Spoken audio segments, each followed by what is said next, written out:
안녕하세요. 약사 이지향입니다. 겨울철에는 왜 이렇게 피부가 건조한 걸까요? 저도 아주 힘들어요. 주름이 짜글짜글 생기고 입술이 막 이렇게 각질이 막 생겨가지고 힘들어요. 원래 건성 피부인데 겨울에는 정말 더 심해지더라고요. 그런데 점점 더 피부가 촉촉해지기 시작했어요. 나이를 먹는데도. 물론 자연스러운 노화는 어쩔 수 없지만 옛날에는 손이 정말 거칠었어요. 그래가지고 자주자주 목욕탕에 가서 이 각질을 제거했어야 됐어요. 아니면은 왜 피부 끝이 거칠거칠해가지고 발바닥 끝도 거칠거칠하고 그래서 꼭 목욕탕을 갔어야 됐는데 샤워만으로는 안 되는 그 지점이 있는 거예요. 피부도 막 이렇게 근지러운 것 같고 그랬는데 제가 열심히 피부에 대해서 공부를 하고 열심히 관리를 했더니 이제는 그 막 거칠거칠한 게 없는 거예요. 핸드크림을 굳이 바르지 않더라도 손이 촉촉하고요. 발바닥을 오히려 40대 뭐 초반까지 제가 몸에 대해서 잘 몰랐을 때는 꼭 목욕탕에 가서 발바닥 그 각질 제거제 있잖아요. 그걸로 막 발바닥을 문질러 댔는데 지금은 오히려 맨드로우만이 부드러워요.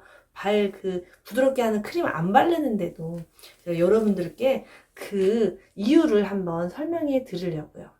피부에게 가장 중요한 거는 첫째도 수분, 둘째도 수분, 셋째도 수분입니다. 이 피부를 감을 예를 들어서 설명을 해볼게요. 단감이 있고 홍시가 있고 꽃감이 있어요. 단감 생각해 보세요. 탱탱하잖아요. 반질반질 윤이 나고 우리는 이 단감 같은 피부를 건강하다고 말하고 젊다고 말하죠. 이 피부를 추구하죠. 그런데 햇볕 보고 바람을 맞고 이러면서 점점 어떻게 돼요? 홍시가 되죠. 홍시는 물도 많고 열도 많은 상태가 돼요. 그래서 터질 듯 하면서 빨갛잖아요. 아마 그 즈음이 우리 이제 저 같은 갱년기 여성들의 피부 상태일 거예요. 그러다가 점점 더 지나가면 어떻게 되죠? 꽃감이 되는 거죠. 그때는 수분이 쫙 다 날아가 버려가지고 완전 쭈글쭈글해지면서 뭐가 생겨요? 하얀 분이 생기죠. 피부도 마찬가지로 단감이 되었다가 갱년기 때 얼굴이 벌겋게 올라올랐다가 나중에는 각질이 막 생기면서 가려움을 수반하는 노인성 피부 건조증에 시달리게 되거든요. 이들의 차이가 뭐예요? 바로 수분 차이예요. 수분을 얼마나 잘 보유할 수 있는 능력이 있느냐 없느냐에 따라서 노화가 진행이 되느냐 진행이 안 되느냐가 결정이 되는 거니까 여러분들 120세 장수 시대에 피부에서 어떻게 하면은 수분을 잃지 않을 것인가 이제 그 고민을 하면은 되게 도움이 될 것 같습니다. 자, 그러면 수분이라고 하니까 먹는 물을 생각하실 거 아니에요. 물을 많이 먹으면 피부가 쫙 펴질까요? 그건 아니죠. 피부를 에서 물을 잡아줄 수 있는 피부 보습인자가 충분해야 돼요. 피부 보습인자가 물을 잡아주는 뭐 히알루론산이나 콜라겐이나 뭐 이런 것들이 있잖아요. 세라마이드 뭐 이런 것들이 많이 있을 건데요. 이런 것들이 충분해야 물을 싹 잡아줍니다. 그런데 우리가 햇볕을 많이 보거나 바람을 많이 쐬거나 또는 술을 많이 먹거나 커피를 많이 마시거나 또 매운 음식을 많이 먹거나 또 어떤 게 있을까요? 담배를 많이 피거나 또 스트레스를 많이 받거나 자, 이것들의 공통점이 뭐죠? 바로 피부에서 수분을 싹 뺏어가는 수분 도둑들이라는 겁니다.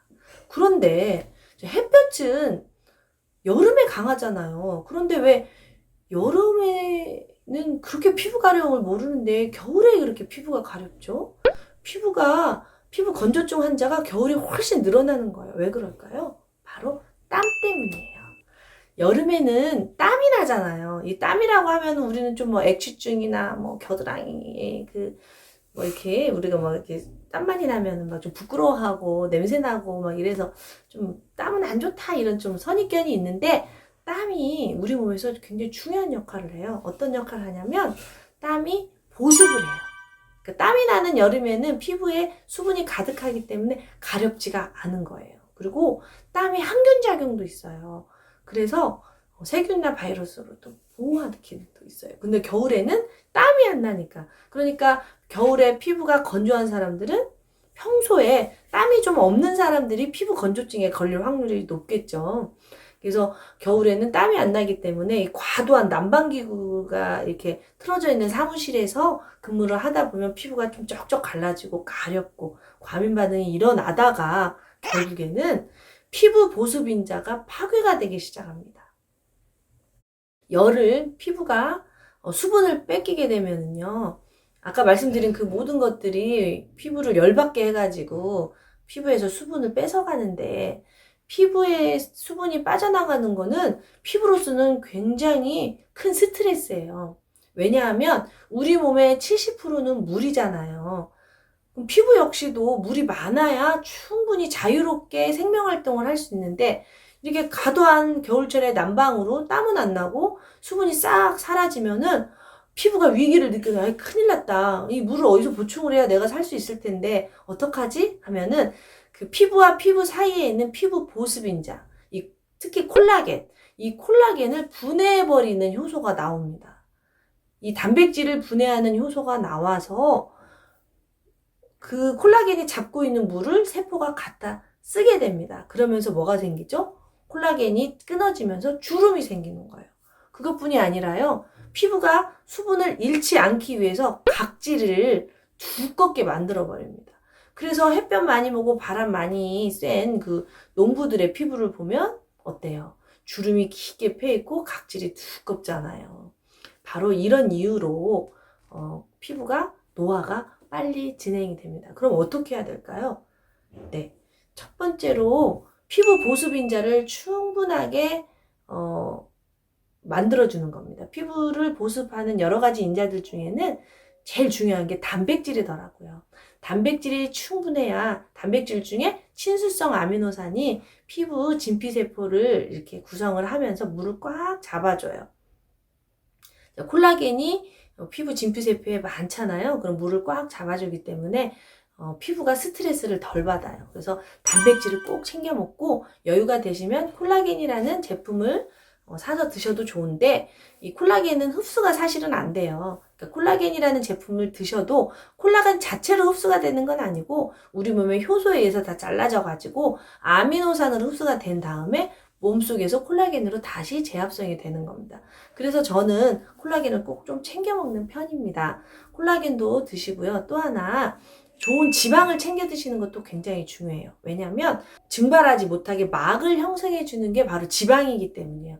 피지죠. 피지라고 하면은 사람들이 또 이렇게 여드름 있을 때 막 짜내는 이런 거를 생각해서 나쁜 거라고 생각을 하는데 적당한 피지가 있어야 우리를 수분이 날아가지 않게 보호를 해줍니다. 그래서 적당한 좋은 기름을 먹는 것도 중요하고요. 그리고 겨울철에 수분크림도 바르지만 반드시 좋은 오일을 섞어서 같이 바르시는 게 매우 좋습니다. 그래서 오늘 제가 엄지의 제왕 촬영을 갔었을 때는 모카씨 오일을 추천을 하더라고요. 일반 파는 수분크림에다가 모카씨 오일을 이렇게 발라가지고 섞어가지고 얼굴에 발라주면 수분이 뭐 이렇게 측정기가 있더라고요. 실제로 측정을 해봤는데 뭐 30% 이하였던 사람이 뭐 15% 정도밖에 안 됐는데 그거를 바르니까 막 50% 이상으로 올라가는 거를 제 눈앞에서 봤거든요. 근데 이제 모카씨 오일뿐만이 아니라 여러분이 가지고 계신 뭐 동백 오일도 있을 것이고 뭐 말기름에서 요즘 나오는 것도 있을 것이고 뭐 많잖아요. 또 약국에서 파는 바세린도 일종의 오일의 형태예요. 지방이죠. 근데 저는 이제 바세린을 바르는 거는 얼굴에 바르는 건 그렇게 권하지는 않아요. 좋은 오일이 많은데 굳이 석유에서 추출한 바세린을 바를 필요는 없다고 생각을 하거든요. 어떤 사람은 뭐 코코넛 오일도 바르고 어떤 사람은 뭐 올리브 오일도 바르고 뭐 다양하게 있으니까 자기 피부에 맞는 오일과 수분크림을 섞어서 관리를 해주시면 굉장히 좋을 거라고 생각을 합니다. 이렇듯이 피부는 어떻게 수분을 공급하느냐에 따라서 굉장히 달라지거든요. 그래서 여러분들이 수분 관리 잘 하셔서 피부 건조증에서 벗어나셨으면 하는 생각이 듭니다. 아, 참, 피부에 또 좋은 게 미네랄이에요. 미네랄이 있어야 피부 보습인자가 활성화가 되기 때문에 미네랄도 꼭 챙겨 드시는 거. 비타민 C도 드시면 항산화 효과가 있어가지고 그러니까 드실 게 너무 많네요. 또 유산균이 또 이렇게 콜라겐 파괴하는 인자를 막는다고도 하고. 이게 드시다 보면은 또 시스테인이 또 진피층이나 표피층에 그 SS 결합 있잖아요. 그 머리 단백질 결합을 튼튼하게 해가지고 또 피부를 좋게 한다고 하니까 이게 먹을 게 너무 많네요. 다 드실 수는 없고 이제 본인의 상태에 따라서 좀 취사 선택해서 드시면 좋을 것 같습니다. 이렇듯이 피부는 관리하기 나름이거든요. 오늘 영상이 여러분에게 도움이 되었으면 좋겠습니다. 자, 꿀피부 120세까지 팡팡!